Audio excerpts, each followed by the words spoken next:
এই জন্য কলিযুগে একমাত্র কেবল হরিনাম। এই হরিনাম ব্যতি রেখে জীবের আর কোনো পথ নেই। সত্য যুগের মানুষ ধ্যান করেছিলেন, ত্রেতা যুগের মানুষ যজ্ঞ করেছিলেন, দাপর যুগের মানুষ পূজা অর্চনা করেছিলেন, আর কলি যুগের মানুষের একমাত্র হরিনাম। এমন হরিনাম করে সার এ ভাব সাগর হবে বালুচর, হাটিয়া হবে তুমি পা। এই হরিনামের মধ্যে কি বস্তু আছে? যেই নাম সেই কৃষ্ণ ভজন নিষ্ঠা করি, নামেরও সহিতে আছেন আপন শ্রীহরি। ভগবান তিনি কোথায় আছেন? ভগবান নামের মধ্যে তিনি যুক্ত হয়ে আছেন। তাহলে আমাদের স্বভাব কি রকম? আমরা সাধু সঙ্গে যেতে পারি না, ইচ্ছা থাকে উপায় হয় না, কিন্তু বিয়ের বাড়ি অন্নপ্রাশনের বাড়িতে আমরা ছুটে যাই। কেন? এই যে আমাদের শরীরের মধ্যে ইন্দ্রিয়গুলি, পঞ্চভৌতিক দেহ ভগবান দিয়েছে, এই ইন্দ্রিয়গুলি ছুটে যায়। এই দেহের ইন্দ্রিয়গুলিকে সাধু সঙ্গ করে সদ্গুণের দ্বারায় ভগবানের সেবায় নিযুক্ত করবেন, আর অন্য কোন জায়গায় যেতে চাইবে না। নিতাই গৌর ব্রহ্মানন্দে হরি হরি বল। শাস্ত্রে প্রমাণ দিয়েছেন। এই যে মানুষের স্বভাব কি রকম? পায়রার মতো। পায়রা কবিতর দেখেছেন কিরকম স্বভাব? এইটুকু বলে শেষ করো, কারণ সময় নেই। এই যে পায়রা, অনেকেই পায়রা ধরে জাল দিয়ে, খাবার ভালো ভালো বস্তু দিয়ে পায়রাকে ধরে জালের মধ্যে। এখন পায়রার মধ্যে একজন সর্দার আছে, তার নাম হচ্ছে মোরল। উনি পায়রার হেড সর্দার। উনি যা বলবে পায়রারা তারা সবাই তার কথা মতো চলাফেরা করে। এখন পায়রা দিনে দিনে কমে যাচ্ছে। এখন পায়রারা কথা বলা বলি করছে, আরে আমাদের দল যে কমে যাচ্ছে কেন? আমাদের সঙ্গ তো বাড়ছে না। তখন বলছে, আরে মানুষই যে ধরে নিয়ে খাচ্ছে। কি করে খায়? বলে জাল পেতে দেয়, জালের মধ্যে খাদ্য বস্তু দেয়, খাবার যেতে না যেতে জালের মধ্যে জড়িয়ে যায়, আর ওই অবস্থায় ধরে নিয়ে খেয়ে ফেলে। তখন মোরল বলছে, আয় তোরা যদি আমার কথা শুনিস, তাহলে তোমরা কেউ জালের মধ্যে পড়বে না, তোমাদের দল আর আটাবে না, তোমার দল বাড়তেই থাকবে। আমার কথা শুনবি?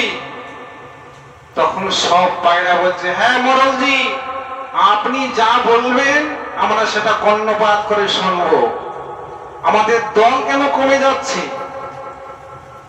ঠিক আছে, তাহলে তোমাকে কয়েকটা কথা মুখস্থ করতে হবে। বলেন কি কথা? যে প্রথম কথা হলো এটাই যে ব্যাধ তো তোমাদেরকে ধরে নিয়ে যায়। হ্যাঁ, আমাদের তো ব্যাধেই ধরে নিয়ে যায়।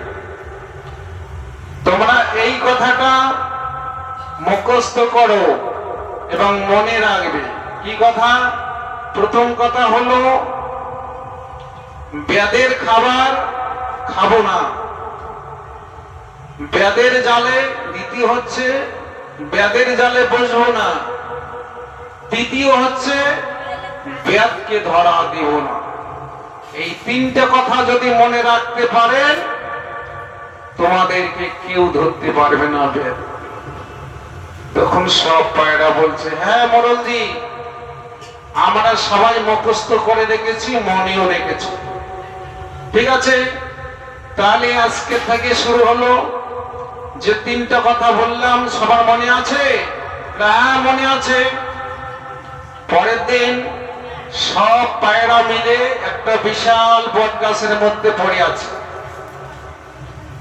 এদিকে ব্যাগ করেছে কি, জাল নিয়ে ভালো ভালো খাবার নিয়ে দেখছে, ওরে বাবা এই গাছে তো অনেক পয়রা, না তার গোড়ার মধ্যে খাবার দিতে হবে, খাবার ছিটিয়ে দিয়ে জাল পেতে দিতে হবে। ওই বেয়াদ এসে ওই বৃক্ষের গোড়ায় জাল পেতে দিয়ে অনেক ভালো ভালো খাবার দিলেন। এখন পায়রারা কথা বলা বলি করছে, কিরে কালকে যে আমাদের মোরলজি বলল যে বেদের খাবার খাবে না, বেদের জালে বসবে না, বেদকে ধরা দেবে না, মনে আছে? বলতে হ্যাঁ মনে আছে তো। এবার এই কথা বলা বলি করতে করতে একটা পায়রা বলছে, আরে এত সুন্দর ভালো ভালো খাবার এগুলি ছাড়া যায়? কে খাক আর না খাক, আমি চেষ্টা করে দেখব। উনি নিচের ডালে এসে গেছে। এবার নিচের ডালে এসে আবার দেখতে পেল এত সুন্দর ভালো ভালো খাবার, আর একটা ডালের মধ্যে নেমেছে। ওর দেখে আর একজন পায়রা বলছে, আরে ও যদি যেতে পারে তা আমি যেতে পারি না? ও নিচে নেমেছে। ওই এক এক করে যত পায়রা ছিল উপরে সবাই নেমেছে। নেমে ওই যে খাবার বস্তু দিয়েছে জালের মধ্যে, সবাই জালের মধ্যে খাচ্ছে, ওই বেদের খাবার খাচ্ছে। খেতে খেতে মনে হয়ে গেছে, বলছে মোরলজি যে বলেছিল বেদের খাবার খাবে না, বেদকে ধরা দেবে না, বেদের জালে বসবে না, মুখস্থ আছে? বলে হ্যাঁ মুখস্থ আছে। তা মুখস্থ যদি আছে তা খাচ্ছ? এবার পিছনে দেখে টান পড়ে যাচ্ছে, কাজ হয়ে গেছে, আর ভয় নেই, জালে ধরা পড়ে গেছে। সব পায়রা জালের মধ্যে আটকে গেল। এদিকে বেয়ার দেখলেন সব তো পায়রা নেমে গেছে, এসে জাল গুটিয়ে কাঁধে নিয়ে চলে যাচ্ছে বাজারে, বিক্রি করবে, বিক্রি করে চাল ডাল নিয়ে যাবে। এবার যেই ঘাড়ের মধ্যে ওই পায়রাগুলিকে নিয়ে যাচ্ছে, বটের কাছে নিচ দিয়ে ওই মোরলজি ওই বটের কাছে উঠে পড়ে আছে। বলছে কি রে, কালকে যে তোমাদেরকে বললাম তোমার মনে নেই? বলে হ্যাঁ মোরলজি মনে আছে, কিন্তু মনে যদি আছে তা ধরা পড়লি কি করে? করলে মুখস্থ করেছি। ও আমি কি মুখস্থ করতে বলেছি? মনে রাখতে বলেছি। তোদের মনে নেই, তোমাদের আর কোনো উপায় নেই। এই ব্যাগ তোমাকে ধরে নিয়ে গেল, এরা বাজারে বিক্রি করবে, আর যে কিনে নিয়ে যাবে সে কর্তন করে তোমাকে রান্না করে খাবে, তোমাদের আর কোনো পথ নেই। তাই এই সাধারণ জগতের মানুষ কিরকম, চার দোকানে, মিষ্টির দোকানে, রাস্তার মোড়ে মোড়ে অনেক মানুষ জমিয়ে গল্প করে। কি গল্প করে? যে আজকে অক্ষয় তৃতীয়ার দিন একটু সাধু সঙ্গ করতে হয়, হরিকথা শুনতে হয়, এগুলি শুনলে নাকি অক্ষয় হয়, ক্ষয় হয় না। আজকে ভালো ভালো কর্ম করতে হয়। তখন আরেকজনে বলে, আরে এই যে বাকি লোকগুলি যে করে না, এদের কি হয়? তাহলে ওরা তো নরকে যাবে। ওরা যদি নরকে যায় তা আমরাও নরকে যাব। তাহলে এই জন্য আমাদের হচ্ছে পায়রার স্বভাব। এই জন্য শাস্ত্রে বলেছেন তোমরা এই স্বভাব বাদ দিয়ে সাধু সঙ্গ করো। সাধু সঙ্গ করলে জানতে পারবে কোনটা আসল আর কোনটা নকল। তুমি নিজেকে, তোমার পরিচয়, তুমি কি সংসারের মালিক? তুমি কোথায় ছিলে, কোথায় এসেছো, আবার কোথায় যাবে? নিজের স্বরূপকে ভুলে গিয়ে আমরা সংসারে মত্ত হয়ে অসার বস্তুকে নিয়ে মেতে আছি। আমি কে? নিজেকে প্রশ্ন করতে হবে, আমি কে? আমি হলাম কৃষ্ণের দাস। আমরা ভগবানের প্রত্যেকেই ভগবানের দাস। ভগবানের ইচ্ছায় এসেছি, আবার ভগবানের ইচ্ছায় চলাফেরা করছি। ভগবানের ইচ্ছাতে নিঃশ্বাস যাওয়া আসা করছে, আবার ভগবানের যখন ইচ্ছা হবে এখান থেকে বিদায় নিতে হবে। এখানে চিরদিন কেউ থাকতে পারবে না, শুধু সময়ের অপেক্ষা। কারণ এটা থাকার জায়গা নয়, এটা আমাদের বাড়ি নয়। বাড়ি বলি ঠিকই, এটা আমাদের বাসা বাড়ি। এই বাড়ি যে তৈরি করেছি, কতদিন থাকবো এর কোনো গ্যারান্টি নেই। একটা ভাড়ার বাড়িতে থাকলে গ্যারান্টি আছে 1 মাস পর ছেড়ে দিতে হবে, কিন্তু যে বাড়িতে আমরা আছি এটা গ্যারান্টি কি দিতে পারবো যে কতদিন আমি এই বাড়িতে বাস করব? এখনই যদি জম এসে যায়, এখনই বিদায় নিয়ে যেতে হবে। তা যে বাড়ি তৈরি করেছি এটা হচ্ছে বাসা বাড়ি। এই জন্য এই বাড়িকে ভগবানের কাছে অর্পণ করে দিতে হয়। এই দেহ এটা একটা বাসা, যে বাসার মধ্যে আত্মা বিরাজ করছে, এই দেহটা হচ্ছে এটাও বাসা। এই আত্মা যখন এখান থেকে বেরিয়ে যাবে, দেহটাকে আর কেউ ঘরে রাখবে না। আমি যদি রূপসী হই, সুন্দরী হই, রাখবে ঘরে? রাখবে না। কেন? এই দেহটা আমাদের অপবিত্র হয়ে যায়। যতক্ষণ দেহের মধ্যে প্রাণ থাকে ততক্ষণ দেহ পবিত্র থাকে এবং দেহ অশুদ্ধ হয় না। আর এই দেহ থেকে প্রাণ চলে যাওয়ার সাথে সাথে মানুষকে স্পর্শ করলে অপবিত্র হয়ে যায়, বাড়িতে গিয়ে স্নান করতে হয়। তাহলে যে দেহের মধ্যে আত্মা বেরিয়ে গেলে অপবিত্র হয়ে যায়, এই দেহটাও আমার নয়, এটা ভগবানের দান। ভগবান দিয়েছে, ভগবান বানিয়েছে মাতৃগর্ভে। কিন্তু এই পৃথিবীতে কোটি কোটি মানুষ আছে। এই মানুষকে কে সৃষ্টি করেছে? স্বয়ং ভগবান। স্বয়ং ভগবানই যদি মানুষকে সৃষ্টি করে, সব মানুষের মুখের সঙ্গে কি মিল আছে? কোন মানুষের সঙ্গে কোনো মিল নেই। কিন্তু হ্যাঁ, অনেক সময় আমরা এটা বলি যে ওকে দেখলে একে দেখার দরকার হয় না, একই রকম দেখতে, কিন্তু তবু পার্থক্য আছে। তাহলে ভগবান বিশ্বপিতা জগৎ সৃষ্টি করেছেন, তোমাকে চরাচর জগতে পাঠিয়ে দিয়েছে ভবের বাজারে। বাজার করতে এসে যদি তুমি রোজগার করতে না পারো, যাবার বেলায় কি নিয়ে যাবে? আমরা যদি বাইরে যাই, টাকা রোজগার করতে যাই, কিন্তু বাইরে গিয়ে যদি আমি টাকা রোজগার না করে ফ্যালসামি করে যদি আমি ঘুরে বেড়াই, রোজগার করতে পারবো? তাহলে খালি হাতে বাড়িতে আসতে হবে। তা এই যে বাজারে পাঠিয়ে দিয়েছে, আমি যদি এখানে ঘোরাঘুরি করি, কর্ম না করি, তাহলে ফল আর পাবো না।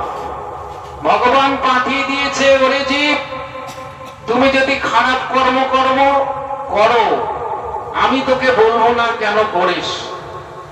আর যদি তুই ভালো কর্ম করিস, তাও বলবো না তুই কেন ভালো কর্ম করিস। কারণ কর্মের ফল প্রত্যেকে নিতে হবে। কারো কর্মের ফল কেউ নেবে না, নিজের কর্মফল নিজেই নিতে হবে। এই জন্য যে যথামান প্রবর্তন তা থৈব ভজন্মোহন, যে যেমন কর্ম করবে সেরকম ফল তাকে নিতে হবে। তার প্রমাণ দিয়েছিলেন ভাগবতের রত্নাকর। যে রত্নাকর মানুষকে মেরে কেটে ছলচাতুরি করে তার স্ত্রী পুত্র বাবা মাকে পোষণ পালন করেছিলেন,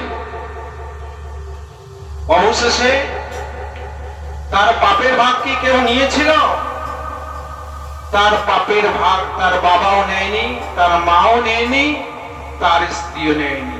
তখন তিনি বুঝতে পারলেন যে এতদিন যে আমি অন্যায় কর্ম করলাম, পাপ করলাম, সব আমার থেকে গেল। নারদ মুনিকে ধরেছিলেন।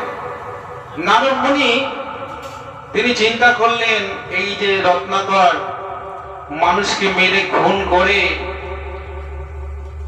পরিবার পোষণ পালন করছে, এত অন্যায় কর্ম করছে, না, আমাকে যেতেই হবে। এই নারদ মুনি ছদ্মবেশে একটা পটলা নিয়ে ওই রাস্তা হয়ে আসতেছে।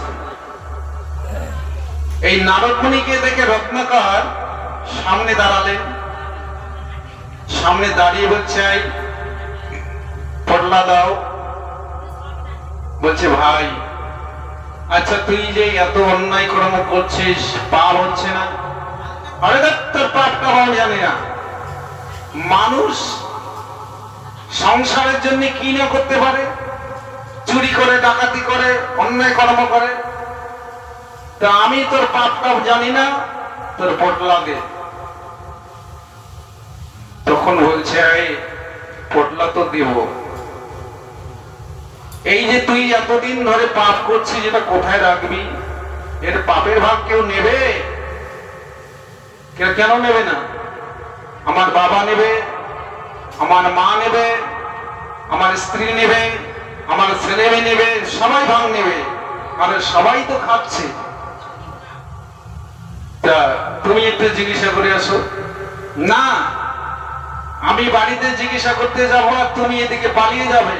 না, তুমি পটলা দাও, আর না হলে প্রাণ দাও। তখন বলছে, তাহলে পটলাটা নিয়ে যাও, আমার প্রাণটা বাঁচিয়ে দে। না, দেব না। পটলা নিয়ে যাবো আর তুমি যে থানায় বলে দেবে, তোমার প্রাণও আমি রক্ষা করব না। পটলাও নেব, তোমার প্রাণেও মেরে দেব। তাহলে তুমি একটু জিজ্ঞাসা করে আসো, আমার প্রাণ নেব। তখন বলছে, আচ্ছা তুমি যে এখানে থাকবে, আমার বিশ্বাস কি? তোমার যদি বিশ্বাস না হয়, এই যে বৃক্ষের লতা দিয়ে আমাকে বেঁধে রেখে তুমি যাও। এবার নারদকে ওই বেঁধে রেখে গেলেন বাড়িতে। বাড়িতে গিয়ে চিৎকার করে বাবাকে ডাকছে, বাবা, বাবা। তার বাবা যে, কি রে রত্না, কোনো কিছু নিয়ে আসলি নাকি? কি নিয়ে আসলি? বলে, কিচ্ছু নিয়ে আসতে পারিনি। আচ্ছা বাবা, আমার একটা প্রশ্নের উত্তর দিতে হবে। বলছে, কি প্রশ্ন? যে এতদিন যে আমি অন্যায় কর্ম করলাম, মানুষকে মেরে খুন করে তোমাদেরকে খাওয়ালাম, এর পাপের ভাগ তুমি নেবে না? কেন রে? তোকে ছোট থেকে আমি মানুষ করলাম, এখন তুই যুবক হয়ে গেছিস, বিয়ে করেছিস, এখন তুই কোথায় পাবি? মানুষকে মারবি না খুন করবি, সেটা তোর ব্যাপার। ওই ভাগ তো আমরা নেব না। সর্বনাশ! মায়ের কাছে গেল। মা, মা, কি রে রত্না, কেন ডাকছিস? কোনো কিছু নিয়ে এসেছিস? না মা, আমি একটা প্রশ্ন উত্তর চাই। কি প্রশ্ন? আচ্ছা মা, এতদিন যে আমি অন্যায় কর্ম করলাম, মানুষকে মেরে খুন করে তোমাদেরকে খাওয়াইলাম, তার ভাগ তুমি নেবে না? কেন রে? তোর পাপের ভাগ আমি কেন নেব? তোকে আমি মাতৃগর্ভে তোকে স্থান দিয়েছি, 10 মাস 10 দিন কষ্ট করে আমি পেটের মধ্যে যন্ত্রণায় তোমাকে আশ্রয় দিয়েছি, আর এখন তুই মানুষ হয়ে গেছিস, এরপরে তুই কি করে রোজগার করে খাওয়াবি, সেটার ভাগ কেন আমি নেব? মাও নিলেন না। এবার গেলেন কোথায়? যিনি 7 পাকে বাঁধা নিজের স্ত্রী কাছে গেলেন। স্ত্রী কাছে গিয়ে বলছো, গো তুমি তো আমার সধর্মিণী, এই যে আমি অন্যায় কর্ম করে এতদিন সংসার পোষণ পালন করছি, এটা আমার পাপ হচ্ছে, তার ভাগ তুমি নেবে না? বলছে, কেন তোমার পাপের ভাগ নেব? কারণ আমি তো তোমার আত্মাকে নি। যেদিন থেকে তোমার সঙ্গে আমার 7 পাকে বাঁধা বিবাহ হয়েছে, সেদিন থেকে তুমি কোথা থেকে আনবে না আনবে সেটা তোমার ব্যাপার, সে পাপের ভাগ তো আমি নেব না। তাহলে কেউই নিল না। এবার রত্নাকর চলছে, কারো কথা শুনছে না। তার স্ত্রী বলছে, ও স্বামী শোনো না, আর কারো কথা শুনবো না। কেননা এতদিন আমি শুনেছিলাম, আজকে শুনবো না। ছুটতে ছুটতে গিয়ে ওই নারদের গিয়ে বাঁধন খুলছে, যে বন্ধন করেছে ওই বাঁধন খুলছে। নারদ বলছে, কি রে আমার বন্ধন খুলছিস কেন? বলছেন, না প্রভু, সব পাপ আমার রয়ে গেছে, পাপের ভাগ কেউ নেয় না। এতদিন যে আমি অন্যায় কর্ম করেছি, সব পাপ আমার রয়ে গেছে। বলো আমাকে কি করতে হবে, তুমি আমাকে উপায় করে দাও। আমার এই পাপ কি করে ক্ষয় হবে? নারদ মুনি বললেন, তোমার উপায় আছে, তোমাকে রাম নাম জপ করতে হবে। পারবি? এই যে পাপ করতে করতে জিহ্বা এমন ভাবে পাপিষ্ঠ জড়িয়ে গেছে, মুখ দিয়ে জিহ্বা দিয়ে রাম কথা উচ্চারণ হয় না, রাম বলতে পারে না। এই জন্য পাপের যদি পাপ যদি বেশি হয়, মুখ দিয়ে কোনোদিন ওই কৃষ্ণ কথাও আসবে না। তিনি এত পাপ করেছেন, মুখ দিয়ে রাম কথা আসে না।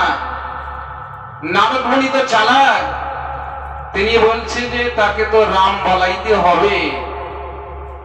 তিনি কি করলেন, একটা জঙ্গলের কাছে নিয়ে গেলেন। জঙ্গলের কাছে নিয়ে গিয়ে একটা মরা গাছকে দেখিয়ে দিলেন। আচ্ছা বলতো, এটা কি কি গাছ, এটা বলতে পারিস? বলতে, হ্যাঁ একটা মরা গাছ। এটা বলতে পারে, কিন্তু রাম বলতে পারে না। আচ্ছা তাহলে এই মরা গাছই জপ, মরা গাছ মরা গাছ। এবার রত্নাকর এই মরা গাছ জপতেছিলেন, মরা গাছ মরা গাছ মরা গাছ। এই মরা গাছ জপতে জপতে এবার নারদ মুনি বলছে, গাছটা বাদ দে, মরা বল। এই মরা মরা মরা মরা জপতে জপতে তবেই তো ওই রাম কথা মুখে উচ্চারণ আসলো। এই রাম নাম তিনি 60,000 বৎসর তপস্যা করেছিলেন। তার শরীরে মাংস ছিল না, শুধু শরীরে অস্থিগুলি ছিল, হাড়গুলি ছিল। ওই রত্নাকরের হাড়গুলি রাম রাম রাম রাম 60,000 বৎসর রাম নাম জপ করেছিল। সেই রত্নাকর, পুরাকালে রত্নাকর, পরবর্তী করে হলেন বাল্মীকি মুনি, যার আশ্রমে সীতামা 2টি সন্তান পেয়েছিল, লাভ আর কুশ। রামলীলার আগে রামায়ণ রচনা করেছিলেন সেই বাল্মীকি মুনি। তাহলে সাধনার ফলে তিনি পরবর্তীকালে বাল্মীকি মুনি হলেন। এই জন্য সাধনা ব্যতিরেকে কেউ উপরে যেতে পারে না। পড়াশোনা করলে, যারা পড়াশোনা করে তাদের টেনশন হয়, পরীক্ষা রেজাল্ট কি হবে। পরীক্ষা যারা দেয় তাদের টেনশন হয়, যারা পড়াশোনা করে না তাদের টেনশন হয় না। ভগবান সবার পরীক্ষা নেয় না। কাদের পরীক্ষা নেয়? যারা সকালবেলায় উঠে ভগবানকে প্রণাম করে, তুলসীতে জল দান করে, ভগবানের সেবা দেয়, ভগবান তাদের পরীক্ষা নেয়। গোয়াল ঘরে গরু মরে যায়, সংসারে অশান্তি আসে যায়, ওটা হচ্ছে পরীক্ষা, প্রণতি। তুমি আমার হয়েছে কিনা আমি একটু পরীক্ষা করে দেখি। যত পরীক্ষা দেবেন অত উঁচুতে যাবে। পরীক্ষা দিলে ভগবানের পার্শ্ব হয়ে যাবেন, পরীক্ষায় যদি পাশ করতে পারেন ভগবানের নিত্য ধামে চলে যাবে। নিতাই গৌর প্রেমানন্দে হরি হরি বল। তাহলে ভগবানকে পাওয়া আর মুক্তি হওয়া এক কথা নয়। মুক্তি হলে আবার আসতে হবে, আর ভগবানের দাস হতে গেলে আর এই মর্ত ধামে তাকে আসতে হয় না। ভগবানের পার্শ্ব, ভগবানের দাস রূপে তার কাছে থেকে যায়। তো এই জন্য নিত্য বস্তুকে আমরা সংগ্রহ করে ভগবানকে আশ্রয় করে সংসার করিলে সেই সংসার সুখের হয়। কারণ এই সংসার নিত্য সংসার, ভগবানও এসেছেন এই সংসারে। সংসার ব্যতিরিক্ত ভগবানও আসতে পারেননি। শচী মায়ের গর্ভে ভগবান এসেছেন, দৈবকীর গর্ভে ভগবান শ্রীকৃষ্ণ এসেছেন। কিন্তু তারা যদি সংসারে না আসতো, জগন্নাথ মিশ্র এবং বসুদেব যদি বলতেন যে আমরা সংসার করব না, তাহলে ভগবান নিমাই বা কোথায় আসতেন, শ্রীকৃষ্ণই বা কোথায় আসতেন? ওরাও সংসারে এসেছে। তাহলে নিমাইও সংসারে এসেছে, তার আত্মীয় স্বজন ছিল, তিনি বিবাহ করেছিলেন, একটা নয় দুইটা বিবাহ করেছিল। তাহলে এই দুইটা বিবাহ করে তিনি শান্তি পাননি। অবশেষে তিনি কি করলেন? এই জগতের কল্যাণের জন্য সন্ন্যাস গ্রহণ করলেন। এই কলির জীবের কি গতি হবে?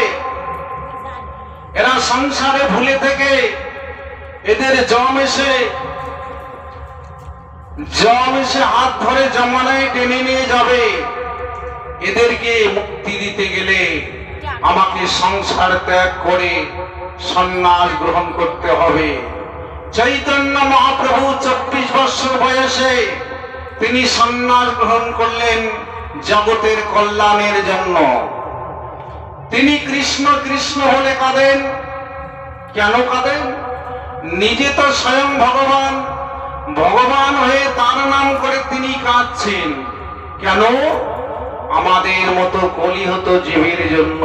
এরা কেহই কৃষ্ণ নাম করে না, এরা দিন রাত সংসার নিয়ে ব্যতিব্যস্ত থাকে, এরা অর্থের জন্য ছোটে, এরা ভগবানকে স্মরণ করতে পারে না। এদেরকে মুক্তি করার জন্য, এই জীবকে জাগরণ করার জন্য আজকে আমি দুই হাত তুলে জগৎ জীবকে জানাচ্ছি, ওরে কলির জীব, তোরা দূরে থাকিস না, তোরা আমার কাছে এসো। এই জন্য আমরা হাত তুলে দুই ভাই নিতাই গৌর দাঁড়িয়ে আছি। নিতাই গৌর প্রেমানন্দে হরি হরি বল। চৈতন্য মহাপ্রভু হাত তুলেছেন, আর হাত নামালেন না। কলিতে আর হাত নামাবেন না। কেন? ভক্তরা প্রশ্ন করেছিলেন, প্রভু আপনি এইভাবে হাত তুলেছেন আর কোনোদিন নামাচ্ছেন না কেন? আমরা তো সবসময় হাত তুলছি নামাচ্ছি, তুলছি নামাচ্ছি, আর আপনি যে হাত তুলেই আছেন, আপনার হাত ব্যথা করে না? তখন মহাপ্রভু বলেছেন, ওরে তোরা যে হাত নামাতে বলছিস, এই আমার হাত তোলা দেখি যদি তোমরা সকল ভক্ত হাত তুলে হরি বল বলিস, তাহলে আমি হাত নেমে দেব। তখন সকল ভক্তগণ নিতাই গৌর হরি বলে বলে হাত তুলছে। প্রভু দয়া করে হাত এবার নামিয়ে দেন। আমরা তো সবাই হাত তুলে হরি বল বললাম। বলছে না রে, এর পরে যারা আছে, মাতৃগর্ভে যারা আছে, জন্ম হয়ে তো আমাকে হাত তোলা দেখবে না, আর আমাকে যদি হাত তোলা না দেখে ওরাও হাত তুলবে না। ওরা যখন জন্ম হয়ে আমাকে দেখে দুই হাত তুলে হরি বল বলবে, তখন আমি হাত নামিয়ে দেব। তখন সকল ভক্তরা প্রশ্ন করলেন, প্রভু ওরা যদি জন্ম হয়ে তোমার হাত তোলা দেখে ওরাও হাত তুলে হরি বল বলে, তাহলে তখন হাত নামিয়ে দাও। বলেন না, এর পিছনে যারা আছে ওরা তো জন্ম হয়ে আমার হাত তোলা দেখবে না, এই জন্য আমাকে কলিযুগে হাত তুলে থাকতেই হবে। সবাই আমার হাত তোলা দেখে সবাই হাত তুলে হরি বল বলবে। নিতাই গৌরমানন্দে হরি হরি বল। বাঞ্ছা কল্পতরুশ্চ কৃপা সিন্ধুশ্চ পতিতানাং পাবনেভ্যো সর্ব বৈষ্ণবেভ্যো নমো নমো। যাক, রাত্রি হয়ে গেছে, কারণ অনেক দূরের রাস্তা। তা এই জন্য মহাপ্রভু হরিনাম যে করেছিলেন তিনি ভক্তগণকে নিয়ে। কিন্তু মহাপ্রভুর কথা কি সবাই শুনেছেন? মহাপ্রভু সবাইকে ডেকেছিলেন, কিন্তু সবাই শুনিও সবাই আসতে পারেনি। তার জলে যোগ দিতে পারেননি কারা? এই যে আমাদের নেশা, প্রত্যেকের নেশা আছে। কারো বিষয়ের নেশা, সংসারের নেশা, টাকার নেশা। এই নেশা থাকলে কোনোদিন হরি নামের নেশা আসবে না। তাহলে এই যে নেশা, যারা হরি নামের নেশা করেছে তারা সাধু সঙ্গ দেখলে বাড়িতে ঠিক থাকতে পারে না, কখন সাধু সঙ্গে ছুটে যায়। আর যারা বিষয়ী আমাদের মতো, তারা দিন রাত চেষ্টা করে কি করে ধন রোজগার হবে। কারণ ওই ধন তো ওই নিয়ে যেতে পারবে না, ওই ব্যাংকে রেখে দেবে, সাধুগুরু বৈষ্ণবকে দেবে না, অষ্টভোটের চাঁদা দেবে না, মন্দিরে চাঁদা দেবে না, ভিখারিকে ভিক্ষা দেবে না, ওই ব্যাংকে রেখে দেবে। আর মরার পরে সবাই ভাগ করে নেবে। ওর যাবার বেলা কি নেবে? ভগবান যেটা তোমাকে দিয়েছে তুমি সাধুগুরু বৈষ্ণবকে দাও, সাধুর সঙ্গে সেবায় লাগাও, ভগবানকে দাও, ওটা তোমার পুণ্য থেকে যাবে। তাহলে অর্থ অনার্থ হয়ে যায়। যে অর্থ সাধুগুরু বৈষ্ণবের সেবায় লাগে না, যে অর্থ ভগবানের সেবায় লাগে না, সেই অর্থ অনার্থ হয়ে যায়। এই যে ধনজন টাকা পয়সা যে আমরা পেয়েছি, এগুলি কি আমার? তিনি দিয়েছে, সেই দেওয়া বস্তু যদি আমি তাকে দেই, ভগবান আবার বেশি করে সুদে আসলে ফিরিয়ে দেন। ভগবানকে যদি 10 টাকা দেন, ভগবান চিন্তা করে এই 10 টাকা সুদে আসলে কি করে 20 টাকা ফিরিয়ে দেব। এক কুণ্ডল জল শাস্ত্রে বলা আছে, আর একটি তুলসী পত্র যদি দেয় ভগবানের চরণে, তার ঋণ শোধ করার জন্য ভগবান করে চিন্তা করে এই ভক্তের ঋণ আমি কি করে শোধ করি। কারণ আমি তো ভক্তকে বড় করেছি, ভক্ত আমার পিতামাতা, ভক্তই আমার গুরু, ভক্ত আমার নাম লিখেছে বাঞ্ছা কল্পতরু। এই জন্য ভক্তরা সবসময় প্রণাম করে।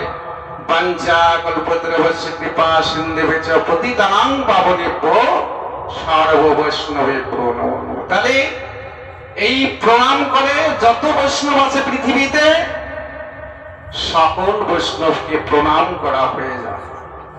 তাহলে এই জন্য স্বয়ং ভোলানাথ পরম বৈষ্ণব, তার উপরে আর বৈষ্ণব হতে পারে না। স্বয়ং ভোলানাথ এই বৈষ্ণবকে আমরা অনেক সময় অনেকে বলে ভোলানাথ স্বয়ং ভগবান। না, তিনিও একজন ভগবানের নাম করে। তিনি কে? ব্রহ্মা বিষ্ণু মহেশ্বর। ব্রহ্মা ভগবান নয়, মহেশ্বর ভগবান নয়। ভগবানকে একমাত্র বিষ্ণু। বিষ্ণুর আরাধনা সকল দেবতা, সকল বৈষ্ণবী